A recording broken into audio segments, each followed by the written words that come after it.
esta mañana, en este caso abriendo la sesión dedicada a la traducción. Y para abrir esta sesión tenemos una conferencia del profesor Carlos Bioscatrías de la Universitat Autónoma de Barcelona, que quiero destacar que, como aparte de traductólogo, como buen romanista, mandóme el currículum trilingüe en asturiano, en catalán, en una lengua rara que creo que es castellano. Entonces procedo a presentaros. Carlos es licenciado en Filología Románica por la Universitat Autónoma de Barcelona, o la Universitat de Barcelona, ¿no? Sí. Y en Traducción e Interpretación por la Universitat, ahora sí, Autónoma de Barcelona, donde se doctoró en Teoría de la Traducción con una tesis sobre la estandarización de la lengua sarda. Dedicóse a la traducción literaria al catalán y desde 2022 enseña traducción del francés en la Facultad de Traducción y de Interpretación de la UAB.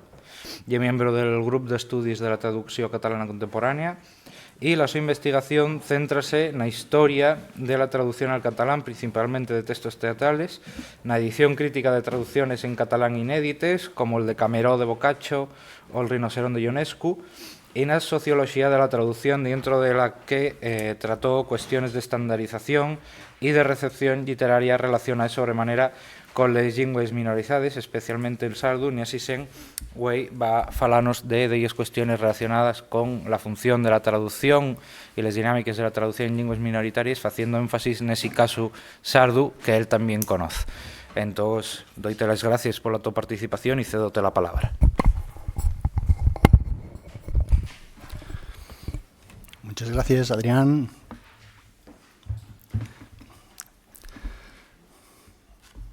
Adrián un dia es presentà a la Universitat Autònoma de Barcelona a parlar-nos de les traduccions de Fernán Coronas i em despertar l'interès per la llengua i la literatura asturianes.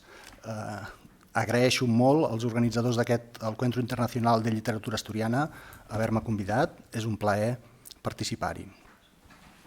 Parlaré de la traducció en llengües minoritzades en referència al cas que he estudiat més exhaustivament, que és el de la llengua sarda. Quan Adrián vingué a Barcelona a parlar en asturià i per mi fou una oportunitat única d'escoltar la vostra llengua. Espero que si un dia algun dels investigadors aquí presents ve a Barcelona a pronunciar una ponència, la farà també en asturià.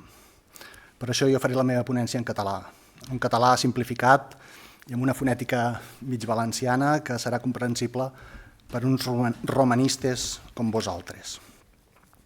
Els meus interessos acadèmics giren des de fa uns quants anys entorn de dues qüestions: la història de la traducció, principalment al català, i la normalització de llengües minoritzades. La relació entre aquestes dues qüestions és per a mi evident. En situacions de diglòssia, com les que tots vivim i coneixem, en presència d'una llengua subordinada a una altra, la labor dels traductors té conseqüències. Incorporar al propi sistema literari obres i autors d'altres llengües respon a unes inquietuds i decisions condicionades per molts factors. I moltes vegades, com ens recordava ahir Marta Mori parlant de la sociologia de la literatura, és la traducció la que permet cobrir les llacunes que deixa la producció en llengua pròpia. Totes les situacions de minorització són diferents, però totes comparteixen aquí i allà algunes característiques, a vegades de manera inesperada o sorprenent.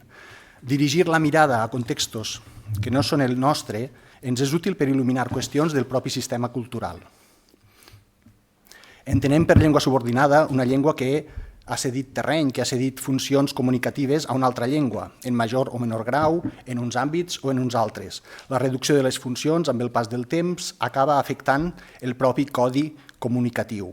Així, si se pretén normalitzar una llengua subordinada, serà necessari incidir sobre dos factors: els usos lingüístics i la norma lingüística. No se poden separar l'un de l'altre. Sense ús lingüístic no hi haurà norma i sense norma no hi ha ús possible. Els usos lingüístics, la diversitat de funcions que la llengua pot fer, depenen de múltiples variables: la demografia, la legislació, el prestigi, els hàbits socials. Factors, tots ells, de tipus extralingüístic. La norma, en canvi, entra plenament en el camp de la filologia i la lingüística i depèn, en última instància, dels gramàtics, de l'acadèmia. Amb aquesta premissa analitzarem a continuació el cas de la llengua sarda i com la traducció literària interacciona amb la norma i l'ús.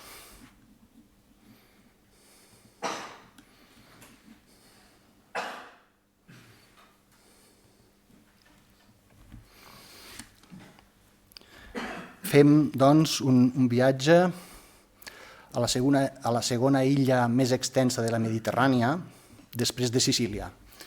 24.000 quilòmetres quadrats, 2 vegades i mitja la superfície d'Astúries, separada de Còrsega per l'estret de Bonifacio, 11 quilòmetres. El 70% de Sardenya, de la superfície de Sardenya, són muntanyes mitjanes, 15% de muntanyes altes i 15% de plana. Veieu les muntanyes a occident i la plana en direcció sud-est, nord-oest. A l'extrem sud-occidental, les muntanyes del Sulcis, una zona minera de carbó, de zinc, de coure, de plom, de plata, mines que expliquen l'interès que despertà Sardenya per Cartago i posteriorment per Roma. Sardenya té una població concentrada al nord, Sàsser, en sard tàtari, i al sud, Càller, en sard Casteddu, derivat de castell, Castiello. Mala connexió, hi ha una mala connexió entre el nord i el sud, històricament, poca terra fèrtil, economia històricament de base pastoral, ovelles, cabres, i per tant un poblament concentrat, pobles grans separats l'un de l'altre, poc hàbitat dispers. Això influirà en la fragmentació lingüística. Pel que fa a les varietats lingüístiques, hem de distingir el sard estricte, que aquí teniu de color roig, de varietats itàliques amb influència sarda. Teniu gaddureso, sassareso. La diferència més evident, gaddureso, sassareso, fan els plurals en i, el sard fa els plurals en s, homini, homines. Els infinitius cantar, saper, dormir, gaddureso, sassareso, el sard cantare, sapere, dormire. El gal·lurès se forma al segle XV, una base de cors meridional amb influència del sard septentrional, reforçat per immigracions corses posteriors. El sasserès es forma al segle XII per influència corsa o pisana i com a altra varietat tenim l'alguerès, el català de l'Alguer, i al sud, de color verd, el genovès, de la família gal·lo-itàlica, a Carloforte i a l'illa de Sant'Antioco. La història del genovès, anomenat també tabarquí, tabarquino, és molt curiosa. La illa de Tabarca, a prop de Tunísia, pescadors de Gènova s'instal·len allà per pescar corall i quan la illa és conquistada per Tunis, uns marxen a Sardenya i uns altres marxen a Alacant, a l'illa de Tabarca. I això fa que a la illa de Tabarca es va perdre el dialecte, la varietat, però a Sardenya encara es conserva. Quants parlants té el sard? Perdó, us volia ensenyar també la influència corsa. El cors també és un contínuum lingüístic i també té des de les formes més acostades al pisà, al toscà, a les formes amb més influència sarda, també és un degradat. Quants parlants té el sard? Doncs aquesta és l'enquesta, no és una enquesta molt recent, però és una enquesta molt ben feta, amb una població molt àmplia, 3.000 enquestes, és de 2007. Fixeu-vos la franja vermella, non parla ne capisce, alcuna lingua locale, 2,7%. Pràcticament tothom té comprensió de la llengua pròpia. Malgrat el que pugui semblar, la italianització de Sardenya avança sense parar. Aquesta enquesta d'Anna Oppo indica que un 70% dels sards parlaven majoritàriament sard o altres varietats amb els avis. Con le nonne, con i nonni, 70%. Amb pares, mares i germans la proporció baixa un 60%, amb fills i filles només un 34% parla majoritàriament en sard. Hem de pensar que la resposta con le figlie, con i figli no inclou la franja més jove de la població. Per tant, veiem l'evolució claríssima. Si ho veiem per edats, i la diferència masculí de sexe, homes i dones, la dona, per motius sociolingüístics, té més reticència a utilitzar la variant. Aquesta enquesta no distingeix sard i altres varietats sardes en general. Unes dades més recents, enquestes més recents, de l'Institut d'Estadística Italià de l'any 2017 indiquen que un 52% dels sards parlen en italià de manera majoritària o exclusiva en família. 52% parlen italià en família i amb els amics. Un 32% combina italià amb alguna altra varietat de Sardenya, incloent algarès, cesarès, galurès, i només un 15% fa servir principalment la pròpia varietat per parlar amb amics i família. En persones desconegudes, una persona que no coneixes, un 87% utilitza de manera majoritària o exclusiva l'italià, 9% alterna italià i sard o similars, i només un 2,8%, no arriba al 3%, parla majoritàriament en sard o altres varietats de l'illa amb una persona desconeguda. Vol dir que si visitem Sardenya, la probabilitat que ens parlin en sard és baixíssima. Com s'ha arribat a aquesta situació? El procés de substitució ve de lluny. La romanització de Sardenya, perdó, us volia ensenyar una altra petita gràfica. En quines situacions, preguntava Anna Oppo, en quines situacions utilitzes el sard o la varietat local? Per fare l'umorismo, per esprimere ràbia, per imprecare, per insultar, etc. Doncs aquest ús diglòssic del sard.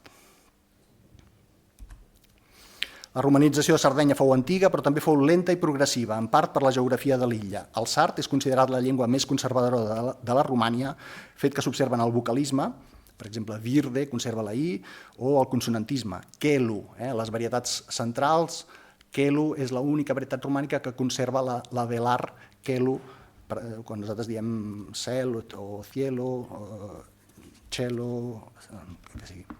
També ens sonarà familiar la conservació de la U de l'acusatiu, unu, bonu, fumu, longu, curtu, maridu.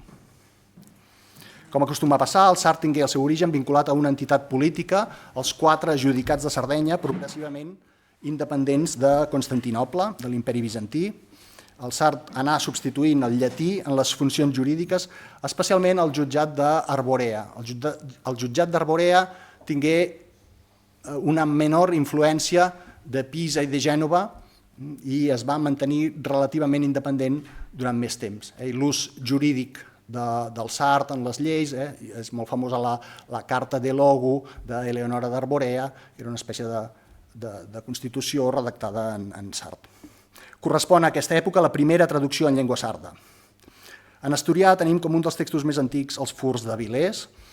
En sard podem afirmar que la traducció més antiga que es conserva és un text molt similar.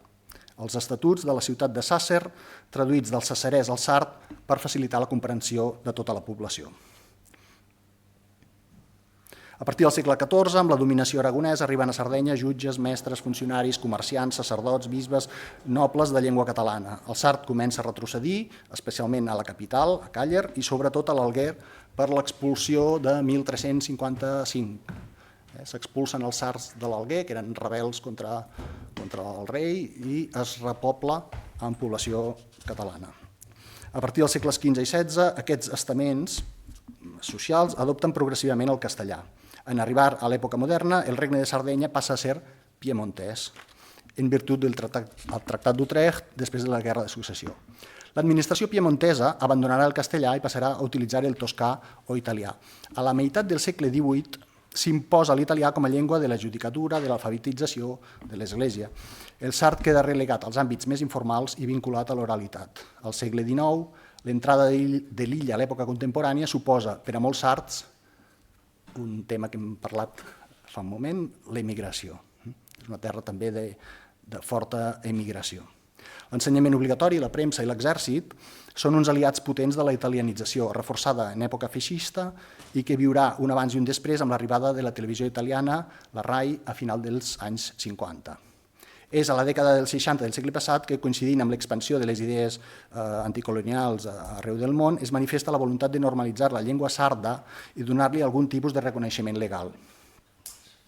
L'any 1971 va ser en una facultat de lletres com aquesta en la qual estem ara, concretament a la Facultat de Lletres i Filosofia de la Universitat de Càller, que es va aprovar en junta de facultat una moció per demanar l'oficialitat de la llengua. A partir d'aquí es produeixen diversos intents als anys 80 i el 1997 el Parlament Regional de Sardenya aprovà una llei de protecció que portarà al reconeixement de l'oficialitat de la llengua per part del Parlament italià 2 anys més tard, el 1999, amb la llei 482 de tutela, protecció, en italià tutela, de les minories lingüístiques. I en aquest moment es planteja una qüestió crucial.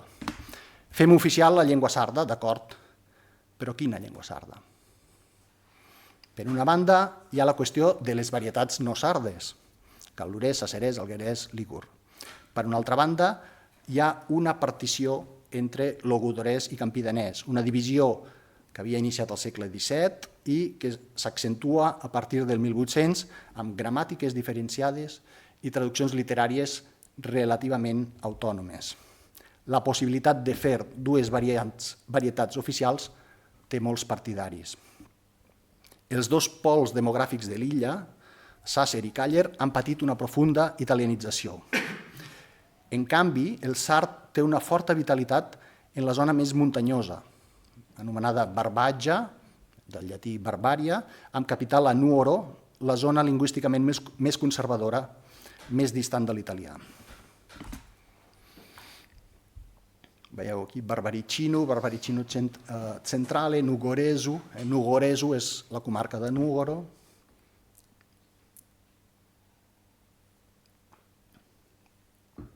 També tenim dues illes lingüístiques, aquests números uns, és sard dintre de la zona gal·luresa, i pels colors veieu una mica, Logudoreso Settentrionale, que per motius demogràfics, sociològics, havia anat configurant un estàndard propi. La llengua sarda no s'ensenya a l'escola. Fins als anys 80, els inspectors encara perseguien les activitats en llengua sarda que alguns professors proposaven. Tampoc no s'ensenya a la universitat, no existeix una acadèmia de la llengua sarda, pràcticament no hi ha mitjans de comunicació de masses en el moment de l'oficialització. L'Església promociona l'ús de l'italià. El debat lingüístic es redueix moltes vegades als certàmens literaris i revistes culturals, de vida incerta i de solvència no sempre suficient.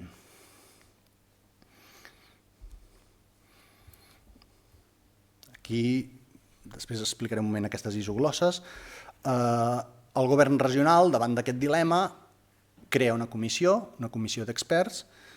Entre el 1999 i 2001 es reuneixen durant 2 anys i elaboren una proposta d'estàndard, una proposta ortogràfica que aprovarà el govern regional per decret.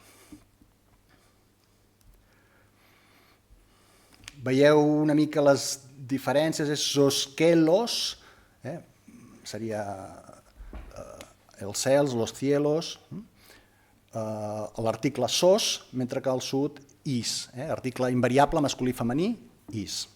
El nord és sos, al final amb bo, al final amb bu, i també la diferència del pronom personal. Si jo,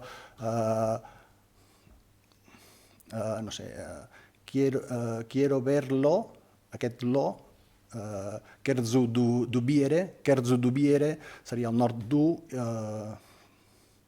exacte, la du cacuminal, i, perdó, el sud, i el nord seria l'u, kerzu lubiere, dubiere. Com sempre passa, veieu una zona de transició. El govern va crear una comissió, aquesta comissió aprova per decret una proposta d'estàndard que rep el nom de limba sarda unificata. Limba, el sard fa limba igual que el romanès, aquesta bilabialització, limba sarda unificata, aprovada el 2001. És una base logudoresa amb algunes concessions a formes no logudoreses, formes més meridionals. Són solucions, en general, molt conservadores que sonen estranyes a la part més poblada de l'illa. Aquesta proposta desperta recels a la capital, fins al punt que la implantació queda frenada. I apareix una proposta alternativa. Mario Puddu, un editor molt important de Càller, proposa basar-se en un dialecte de transició. No busquem potser isoglossa per isoglossa, sinó que basem-nos en una parla real. Paral·lelament, l'Acadèmia Campidanesa de Língua Sarda té una proposta que és Sardu de Totus, que recull les propostes més pròpies del sud. Refusa estrangerismes, calcs, ocultismes i, bé, en alguns àmbits més generals proposa alternar logudorès i campidanès. El govern, veient aquesta reacció, crea una nova comissió, diu, això hem de tornar a pensar, i incorpora Mario Puddu com a expert, i d'aquí en sortirà el 2006 una nova proposta que és la Lingua Sarda Comuna. Abans era Lingua Sarda Unificata i 5 anys més tard Lingua Sarda Comuna. La Lingua Sarda Comuna, com veiem aquí, aquest article SOS-IS, no es decideix i accepta dobles formes. És a dir, qui vulgui pot utilitzar la forma SOS-SAS, SOS masculí i SAS femení, qui vulgui pot utilitzar IS invariable. Algunes duplicacions consonàntiques de la B i de la M, possessius. Al sud s'utilitzava miu, mia, segons la primera proposta era meu, mea, s'accepten les dues formes, meu, mea, miu, mia.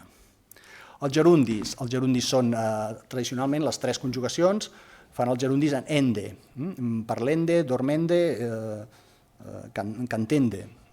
Però al sud s'escrivien endi, amb una i final.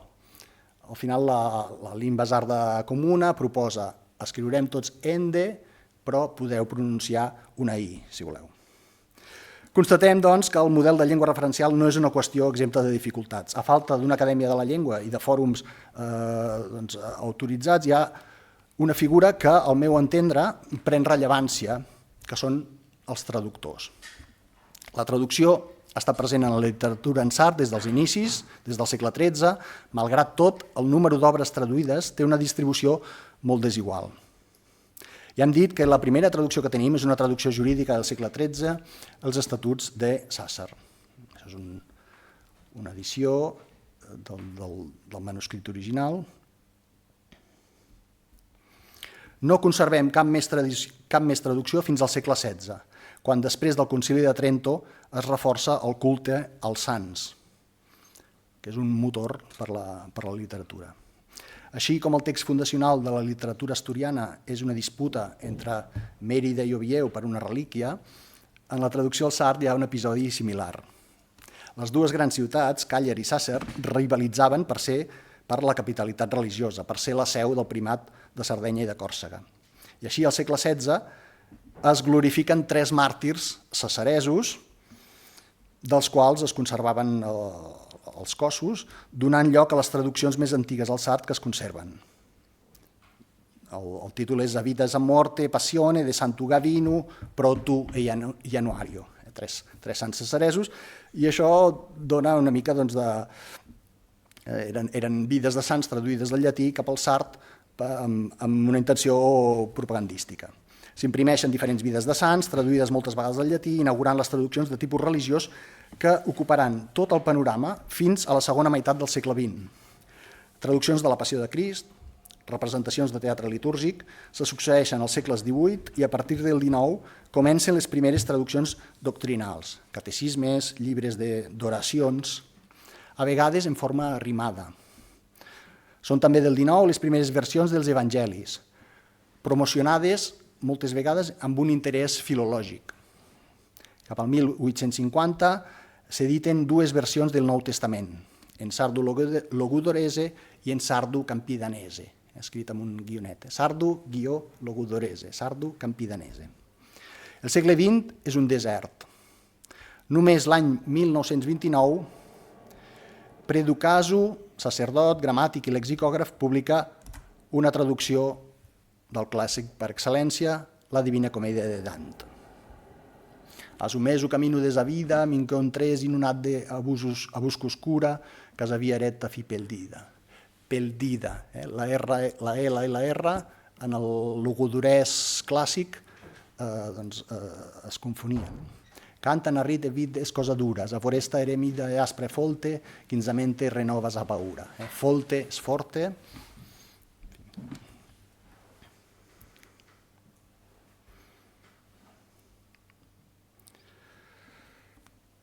Poca cosa més, l'any 1980 el total de títols traduïts al sard en tota la història no arribava a 30 obres.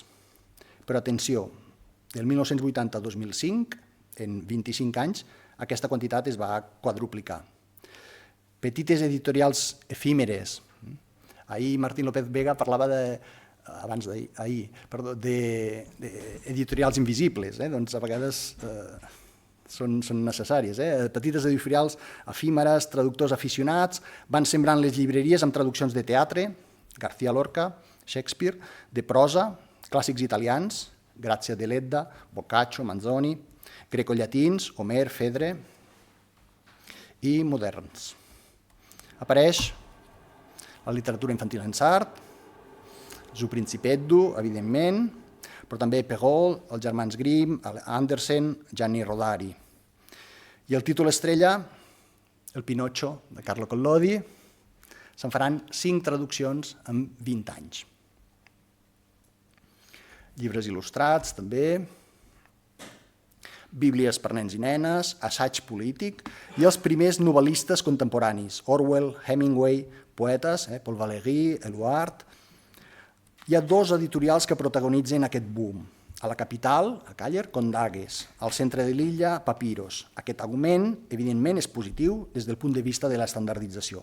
És positiu perquè demostra l'interès creixent per publicar traduccions al sard i és també un reflex de la consolidació i la professionalització de les editorials i dels autors i traductors en llengua sarda en aquestes dècades.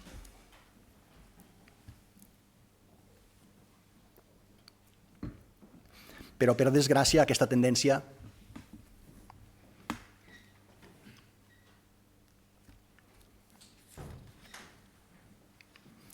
tenim un boom de 25 anys i, per desgràcia, aquesta tendència s'ha frenat. Des del 2006 han aparegut nous autors, però a un ritme agònic, 2 títols per any aproximadament.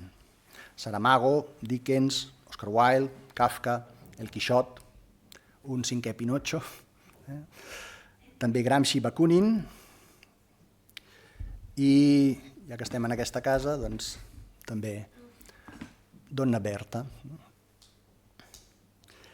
Què explica aquesta frenada? L'element que sembla més determinant és la dependència, parlàvem ahir també, de les ajudes públiques. Moltes d'aquestes traduccions responen a una convocatòria, a una sol·licitud, a un ajut públic. I això ens fa pensar en la relativa poca demanda d'aquestes traduccions.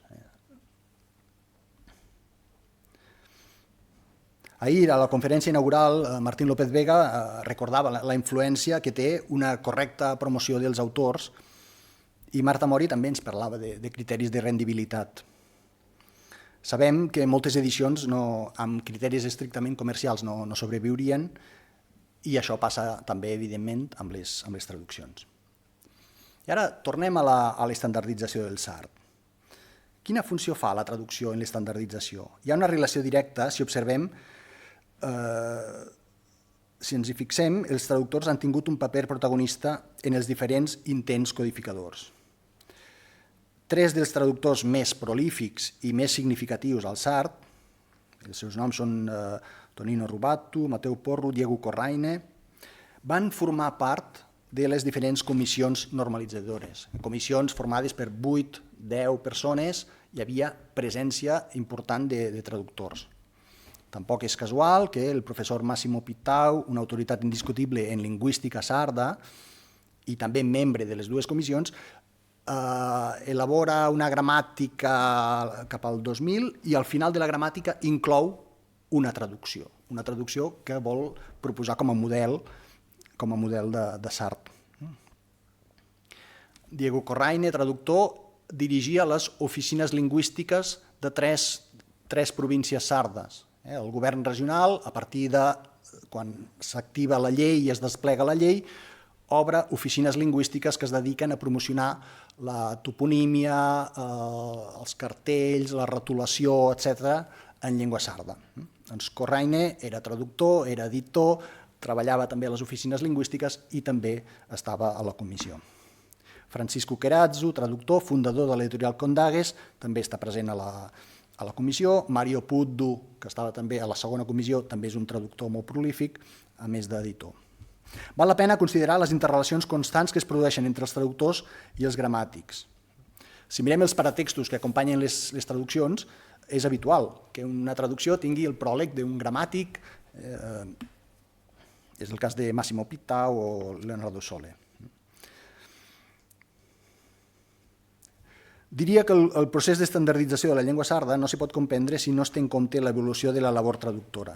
En un moment en què l'ús de l'italià en les obres de ficció publicades per autors sards va en augment, la traducció funciona com un mecanisme de creació per als autors que ja no perceben la llengua com un llegat del passat vinculat a la terra nativa i que els ha arribat per transmissió familiar, sinó com un instrument modern i útil per a tots els sards, obert a modificacions i incorporacions lèxiques i morfològiques diferents de les pròpies, tant pel que fa als dialectalismes com xenismes, neologismes.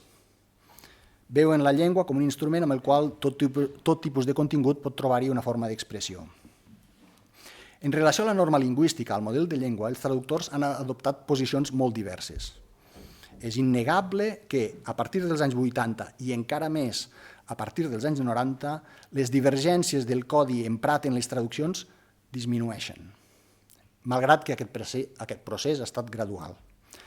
Així, ortografies que als anys 70 del segle XX eren considerades com una opció possible han estat abandonades pràcticament per tots els traductors, com és el cas de la consonant K davant de les vocals E i I. En altres casos, malgrat que les grafies divergents subsisteixen, han anat perdent partidaris enfront de les solucions més sistemàtiques, com és el cas de DH, TH o la transcripció de les vocals d'acompanyament. El sard, si jo dic ell canta, diré IC cantada, amb una T final que s'ha sonoritzat, cantada. Però aquesta vocal no s'escrivia. Doncs bé, hi havia traductors que feien una escriptura més fonètica i transcrivien aquesta vocal final, cantada, quan per la sistematització de la llengua és una mica confús. Doncs això també ha anat disminuint aquesta tendència. També algunes metàtesis consonàntiques, preda per pedra, per exemple. Aquest fenomen és atribuïble, sens dubte, a factors extraliteraris, com són la creació de les comissions normalitzadores de la llengua sarda, les propostes de codificació i també el debat que aquestes propostes han provocat. Hem de mencionar, com ja he dit, la Casa Papiros de Nuoro, la casa editorial, perquè és l'única editorial que imposa uns criteris estrictes. Si vols publicar en aquesta editorial, has de seguir unes condicions.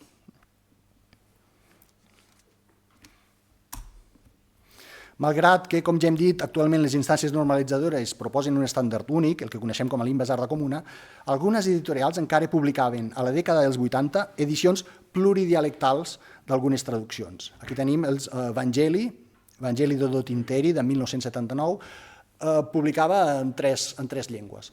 A dalt de tot, gal·lorès, logodorès i campidanès, és a dir, barrejava una varietat no sarda, que veieu Lu signori, hai dit tu... Doncs, en fi, posava en igualtat una varietat no sarda, gal·lorès, logodorès i campidanès. Perquè veieu Angiulu, veieu a la primera línia, Angelu, Angiulu, un palatalitza, el campidanès palatalitza, el logodorès no palatalitza. Veieu una mica la distància.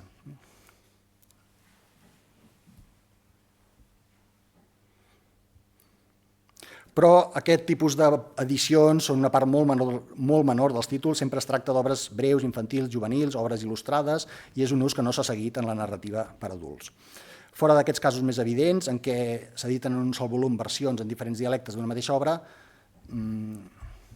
hem de mencionar també com a indicador d'un cert grau de divergència l'adscripció de la llengua utilitzada en les traduccions a una d'aquestes dues varietats, considerades com a subestàndards, una adscripció que els traductors acostumen a fer explícita, però que en certs casos constaten de manera implícita. Jo traduiré aquesta novel·la i la traduiré en la meva varietat, en aquesta varietat, en una varietat que el meu pare era del nord, la meva mare era del sud, jo intentaré fer un compromís entre les dues varietats. Això apareix molt explícitament, moltes vegades en els pròlegs. En general, aquesta decisió es fa més explícita en el cas del campí danès. Si jo escric en varietat del nord, moltes vegades no dic res. Si escric en la varietat del sud, necessito justificar-ho.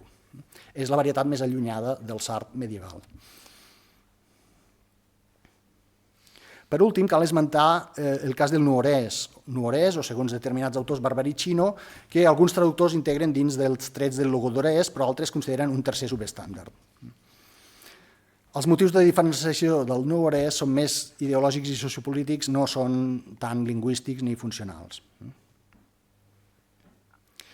El nuorès té l'avantatge que conserva les formes més arcaiques i, per tant, més pròximes al llatí i, al mateix temps, més distintives respecte de la llengua dominant. La gran pregunta és si aquesta partició dialectal podrà convergir en un estàndard composicional.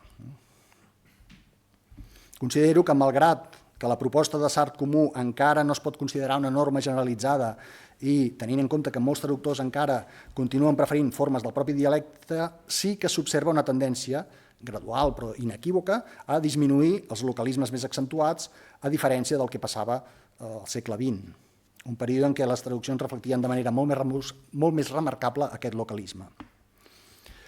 Hi havia grafies associades a altres codis lingüístics, la ñ, la c cedilla, la c trencada, dígrafs, doble z, la gu, la q, això ja pràcticament ha desaparegut. El debat sobre l'estàndard, que als anys 80 del segle XX encara posava en dubte la viabilitat d'una llengua sarda estandarditzada, ha madurat, fins al punt que actualment, per la majoria d'intel·lectuals sards, aquesta polèmica ja ha quedat superada. Avui en dia, la discussió se centra, en tot cas, en el pes que cadascun dels dialectes ha de tenir-hi, però ja no en la possibilitat o impossibilitat, ni tan sols en la conveniència de disposar d'unes normes de referència que puguin ser assumides per tots els escriptors. Ahir parlàvem de sistemes literaris. Per desgràcia, en l'àmbit de la traducció, com a mínim, diferents elements posen en evidència la consistència encara precària d'un sistema literari sard. Algunes de les traduccions poden considerar-se, per la difusió que han tingut, per les reedicions i pels comentaris que han suscitat en altres autors, com a traduccions canòniques. La comèdia de Pedro Caso, l'Odissea de Tonino Rubato, però és poc comprensible el motiu pel qual alguns traductors aposten encara per retraduir obres ja traduïdes. Ahir Adrián Martínez preguntava per què quan un llibre es tradueix ja ningú més el pot tornar a traduir. Després ho discutim, si voleu. Per mi, el fenomen de la retraducció indica moltes vegades que la funció comunicativa no és la intenció primordial d'aquestes traduccions concretes. En conseqüència, la motivació d'aquestes traduccions no ha estat traduir per als lectors sards unes obres que aquests lectors no podien llegir en una altra llengua, perquè totes, pràcticament totes, parlaré d'una excepció, estan publicades en italià, que és la llengua oficial de l'ensenyament obligatori per a tots els sards i que està sòlidament implantada des del punt de vista social.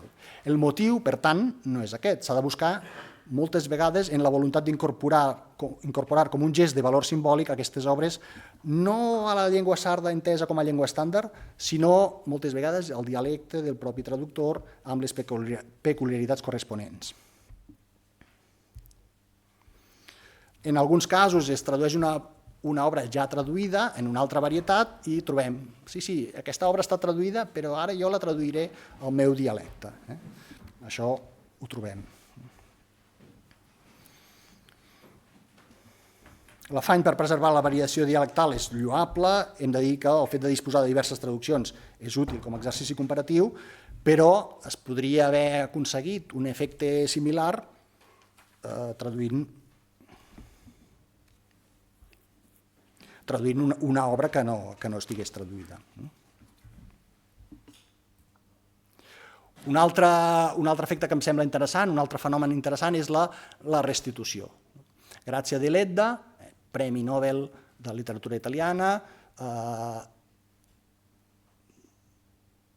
és una autora sarda, que no va escriure mai en Sartre. Doncs és de les primeres, la primera novel·la que es tradueix en Sartre és Grazia Deledda. Volem tenir Grazia Deledda, volem tenir Emilio Lussu, volem tenir Sergio Azzeni.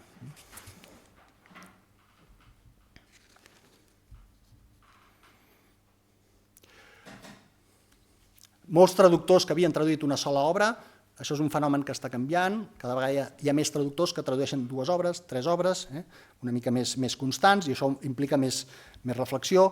Molts traductors són també autors.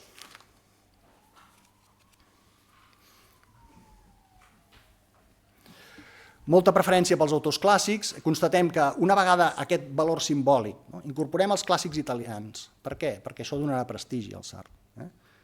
Dèiem ahir, Joan Bello, ¿por qué escribes en asturiano? Para leer la Ilíada en asturiano. Doncs una mica és això. Quan s'ha passat aquesta fase, ja tenim la Ilíada, ja tenim l'Odissea, ja tenim la Divina Comèdia, ja tenim Grazia Deledda, apareixen Orwell, Hemingway, García Márquez, etc. Hi ha molts clàssics i poca obra contemporània. Les obres més contemporànies del Sartre són García Márquez, Eduardo Mendoza, Luis Sepúlveda, però us volia comentar una excepció, que és la col·lecció Paveriles de l'editorial Condagues. Antoni Arca, editor, construeix un triangle entre 3 editorials. L'editorial Condagues de Càller, una editorial corsa d'Ajaccio i l'editorial de Juneda, al costat de Lleida, l'editorial Fonoll, Catalunya, Còrsega, Sardenya. I en aquest triangle es tradueixen autors mútuament. Allò que tu publiques en Cors, jo ho publico en Sartre, allò que jo publico en Sartre, tu ho publiques en Cors. I això és una via d'entrada és potser dels pocs títols que no es poden llegir en italià. No es poden llegir en italià. I aquí el Sartre recupera el seu valor comunicatiu, la traducció al Sartre. Evidentment, són autors no de primeríssima fila, però em sembla que és una via interessant una vegada que diguéssim, tota la funció simbòlica s'ha superat. Tenia moltes coses per dir, però només diré que té un pes molt important l'italià com a llengua de partida, el castellà també, i potser l'italià va perdent, però moltes vegades ens trobem traduccions indirectes, que no s'han fet directament al Sartre, sinó a través de l'italià.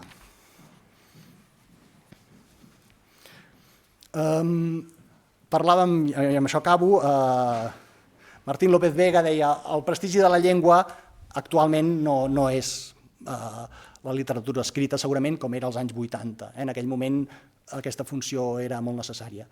Actualment la normalització del Sartre avança per altres camins, avança per un diccionari online que existeix, avança per Viquipèdia, evidentment, però també un traductor automàtic de Sartre que existeix i també un corrector automàtic de Sartre. Vull dir que els temps evidentment canvien, això en el seu moment considero que els traductors van fer aquesta funció, però ara la normalització va per altres camins. Res més, muchas gracias.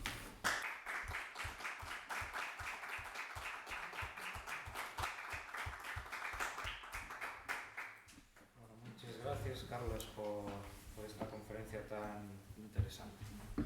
Tenemos 10 minutinos en todos para intrugues, para lo que queráis comentar.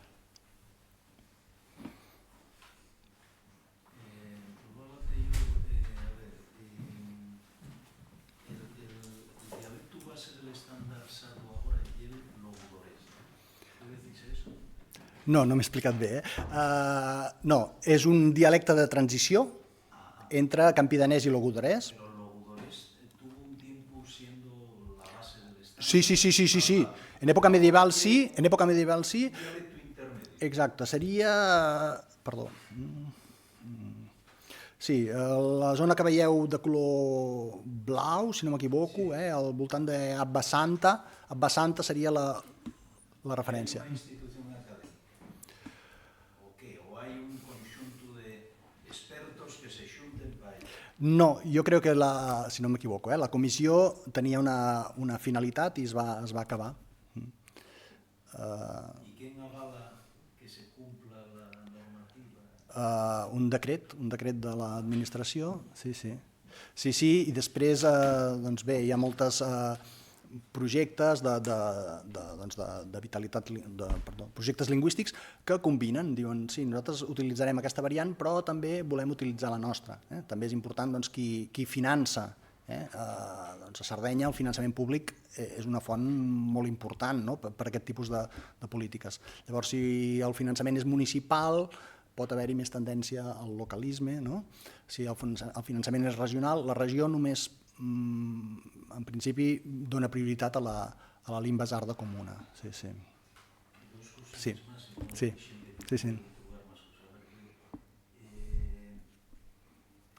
¿Hay socialmente una oposición a la normalización del sardo? No. Apelando a un nacionalismo italiano unitario, No.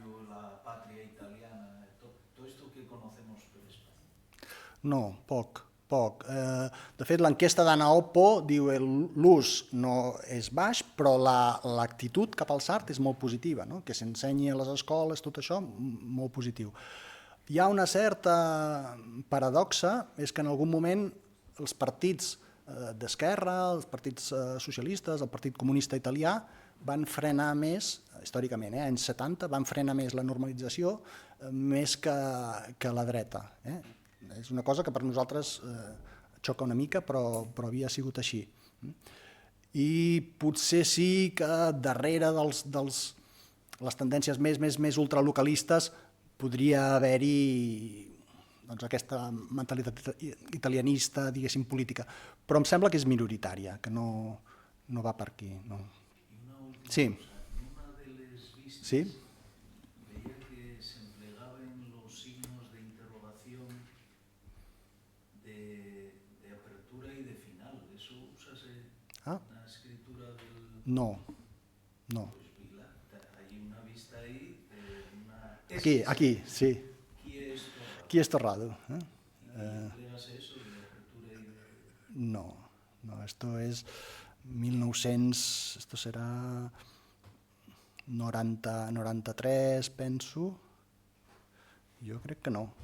És decisió de l'editorial Papyrus, jo crec que no té un ús generalitzat. No em vull equivocar, però crec que no. Sí. Més pregunta. ¿Y cómo se explica esa rocea de los fuerzas de izquierda hacia la normalización del sardo? Porque, a ver, estaba pensando, hoy es una figura como Antonio Gramsci, ¿no? Creo recordar que tenía un tipo de discurso favorable al sardo. Sí, Gramsci tenia una frase molt bonica, no? Deia, quan en una classe entra un alumne i parla en italià, automàticament ja se situa per sobre dels altres alumnes que no parlen italià. Sí, és una contradicció. Tampoc no soc expert, però... Tiene una tradición de izquierda local potente. Sí, no, clar, és que sí, potser no tant des d'instàncies locals, potser més des d'instàncies més de jerarquia de partit, m'imagino, no? És el que... I em sembla que això ja està superat, jo parlo més d'anys 70, potser, penso. Potser he fet una generalització, no volia... Però sí que a vegades aplicar el nostre esquema no siempre funciona, ¿no? De hecho eso pasó con el asturiano históricamente también, que los movimientos obreros y demás son los que más refugaban, y hay tendencias actuales del comunismo internacionalista que todavía siguen neses, que falan inclusive de una hermandad digamos geopolítica ibero-yatina que solo contemple el español y el portugués como... O sea, eso tiene sus planteamientos. ¿Alguna cosita más? Yo quería preguntarte si ese boom de traducción que hay en el 85, creo que dijiste, que si lleva también traducción, por ejemplo, audiovisual o en otros ámbitos, o es solo traducción literaria. No puedo decir, no sé. No, porque no es mi campo de estudio y no... No. Quería contestar, pero no.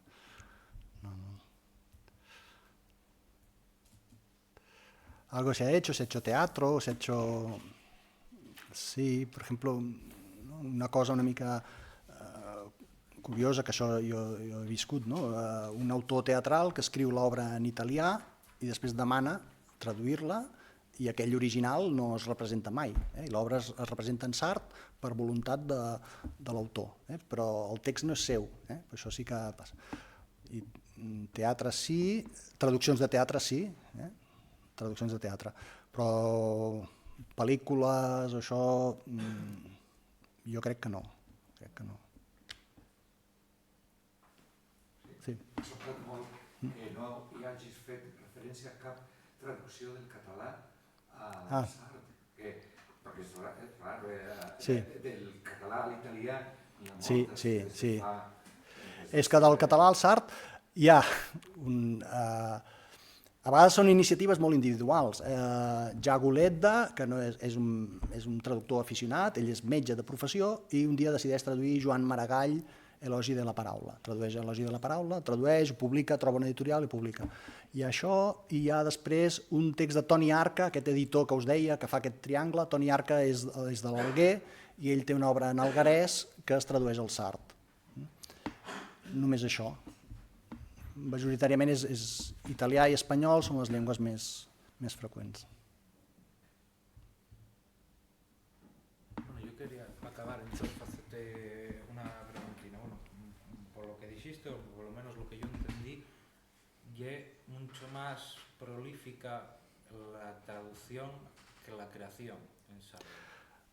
No. ¿No? No me expliqué bien. No, sí. No, se calcula més o menys un 15% de la producció en sard són traduccions. El que passa que és veritat que en alguns gèneres la traducció és molt important. Jo crec que en novel·la possiblement podria passar que en novel·la hi hagués més novel·la, o sigui més fàcil llegir una novel·la traduïda en sard que una novel·la. La primera novel·la moderna en sard és de 1982, que coincideix amb la traducció de Ledda, la primera novel·la traduïda. Vull dir que jo no m'he ficat de ple en els ritmes de la producció literària, però sí, que en alguns gèneres determinats podria passar. En canvi, gèneres com la poesia sí que hi ha més producció pròpia en sard. ¿Y el porcentaje de traductores que son también escritores, creadores en sardo y alto? Sí. Claro, porque Sí. claro, a veces, por lo que yo sé, yo sé muy poco en teoría de la traducción y demás, muchas veces distingues entre traducciones, digamos, testimoniales y otras instrumentales, en el sen de, bueno, vamos a pisar al prau, ya tenemos la Biblia, la Divina Comedia y tal, y esto da prestigio a la lengua, y otras que, no, a ver, yo quiero hacer traducciones que sirvan para hacer, digamos, para implementar el propio sistema literario desde la vista de la creación, ¿no? Entonces, de esos dos modelos, digamos, ¿tú cuál crees que es más importante o que tiene más push en sardo? O sigui una cosa complementària que tampoc és molt diferent? Sí, jo penso que és complementari, que potser la traducció obliga a prendre una distància, potser a acceptar millor un estàndard. Clar, m'interessa molt la qüestió de l'estàndard, no? Llavors, la producció pròpia tira més de seguida cap a opcions personals, no? I una cosa, potser responent a la teva pregunta, hi ha traductors que diuen que fan recreacions, potser ara no tant, però en una primera fase sí, no? Jo he leído los sonetos de Shakespeare i voy a hacer mi versión, no? Faré la meva versió una mica lliure, no? I això passa, no? I que a vegades hi ha una frontera entre estàs traduint o estàs recreant, i això passa. Però diria que és una tendència que s'acaba, potser, no? Ara està més clar què és creació i què és traducció en traductors més joves. Bueno, pues dejémoslo aquí entonces. Muchas gracias, Carlas, y seguimos con la...